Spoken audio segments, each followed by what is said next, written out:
Girl, don't do it. It's not. Already did it. Already did it. Girl, don't do it. It's not. Already did it. Welcome back, mga kaaldab. Ito na naman po ang inyong lingkod, si Mr. Destiny. At napakaganda nga po ng pag-uusapan natin. Itong video na to, kay Mengay po, ay talaga naman po yung pinag-uusapan dahil nagtitrending na naman po si Mengay sa pagiging Dubmash. O sa pagbabalik niya ng Dubmash. Siyempre, kumbaga, pabor na pabor yan para po sa Aldab Nation. Pabor na pabor yan sa mga taong kumbaga unang naging fans ni Mengay sa pagiging Dubmash. Hindi naman lingid sa inyong kaalaman o sa mga baguhan pa lang po na si Mengay nga po ay nakilala bilang Dubmash Queen. Hindi po ba? Na kung saan nga po, mga kaaldab, unang interview sa kanya ni Jessica Soho. At hindi pa po ito yung Aldab nun. Kaya nga sabi ko sa inyo, marami na naman po nagulat. Marami na naman po nagtaka, nag-react. Pero ako, masaya po ako.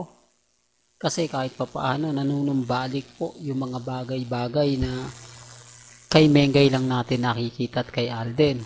Oh, kaya nga sabi ko sa inyo, mga kaaldab, itong mga kaganapan na to, na nakakatuwa naman po dahil kumbaga kahit papaano maraming nakaka-relate sa mga ina-update natin.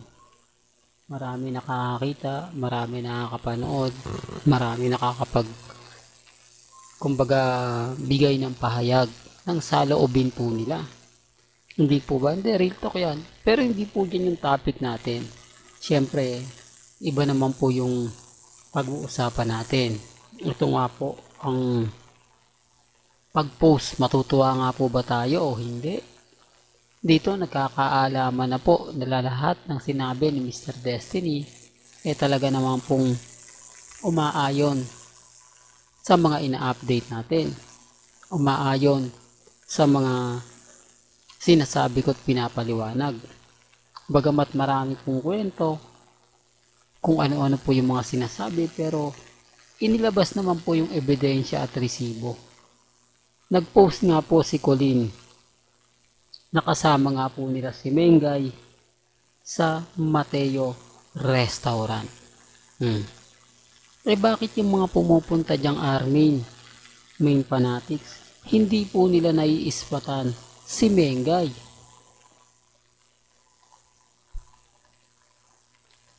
Ito yung sinasabi kong exclusive lang po sa pamilya Mendoza, na kahit anong gawin po nila, hindi po nila makikita at hindi po nila mapapanood dahil tago nga po itong mga ganitong dinner.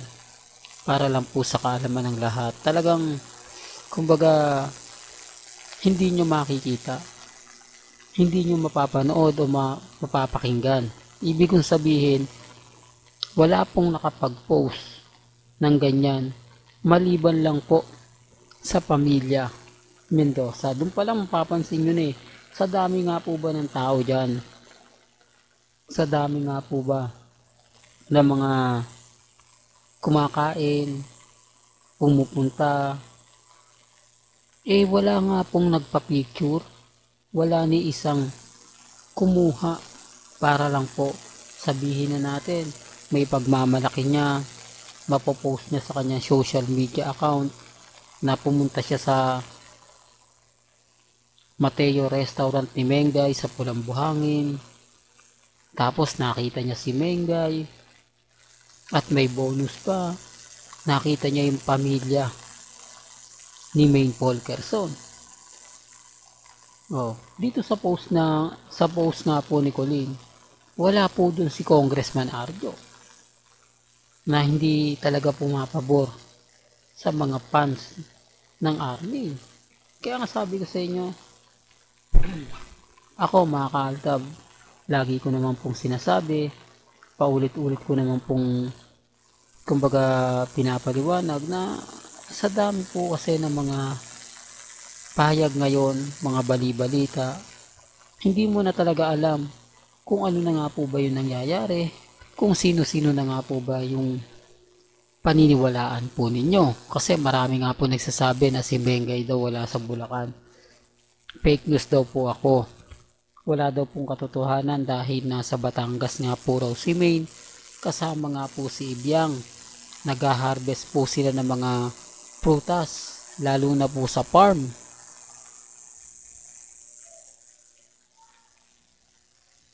Pero wala naman pong post si Ibyang na kasama niya si Mengay sa farm.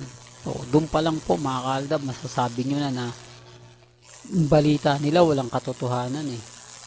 Samantalang sa atin, hindi po ba? O bakit ako nauuna? Bakit nalalaman ko na si Mengay nasa Bulacan? Gayong wala naman po akong ebidensya. Wala naman po akong resibo. Hindi po ba? Hindi, real talk yan. Kasi nga po, may mga taong malalapit kila Mengay, malalapit kina Alden, na sila po yung nagsasabi. Sila po yung nagbibigay sa atin ng update, na sila Maine, nasa Bulacan, naispatan nila, hindi po ba nakita nila. Wala nga lang photos. Wala nga lang po talagang ebidensya o resibo. Kasi alam nila, pag sinabi lang nila yon o pinost lang nila yon, walang maniniwala sa kanila. Hindi po ba? Ang unang sasabihin po nila sa Instagram, naku, pakawala ng Aldab yan. Gusto lang niyang mag-ingay. Pangalawa, sasabihin nila, kung sa Facebook na, naku, nagpapapampam lang yan. Ano lang yan ng reels. Nagpaparami lang yan ng followers. Kung ano-ano na pong sasabihin, kung ano-ano na pong mga kwento ang ibabato sa'yo. Kaya sa tingin niyo po ba, nagpo-post ka pa? Sa tingin mo po ba, gagawin mo yun? Pero sa Aldab, kapag sinabi sa akin, pinaniniwalaan ko. Kasi alam ko naman, hindi naman po sila magsasabi kung hindi rin po nila nakita. Hindi naman po sila magbibigay ng mga ganyang bagay kung sa palagay po nila gawa-gawa lang, hindi po ba? Kaya nga sa dami po na mga nalalaman ni Mr. Destiny, lalo na po ngayon family weekend, di po ba? Talagang bonding moment ng pamilya Mendoza, pamilya Paul Carson. Kaya wag nang pong hanapin yung wala. Sabi nga po nila, alam naman po natin kung sino talaga yung totoong magkasama. Di po ba? Ito yung kagandahan po. Nakikita nyo naman po sa mga post natin, sa mga kaganapan natin, sa mga taong hanggang ngayon affected po sa mga sinasabi ko, naiinis po sa mga ina-update natin. Wala po kayong magagawa. Dahil ang Aldab since 2015, marami na pong naniniwala. Marami na po ang mga taong nagmamahal. Marami na po ang taong, kumbaga, lalong, di po ba, umaangat. Lalong pinag-uusapan, lalong pinagpepestahan. Sabi ko nga po mga Aldab, kung gusto lang po nila ng mga update patungkol po kila Mengay at Isoy, dito lang po kayo pupunta. At hindi naman po magbabago si Mr. Destiny. Patuloy pa rin po tayong magbibigay ng update. Patuloy pa rin po tayong kumbaga makikipaglaban. Lalong-lalo na nga po pagdating sa Aldab Nation. Sinasabi ko lang po ito mga ka-Aldab sa mga taong bitter po sa atin. Sa mga mamis na hanggang ngayon sumusuporta, nagmamahal kina Mengay at kay Alden. Mabuhay po kayo hanggang gusto po ninyo. Hanggang dito na lang po ang ating latest updates. Kaya kung gusto nyo pa po ng pinaka-latest at sariwang update, abay tumutok lang po kayo dito po sa channel ni Mr. Destiny para updated po kayo sa mga bago at sa mga latest na i-upload po natin maya-maya lang.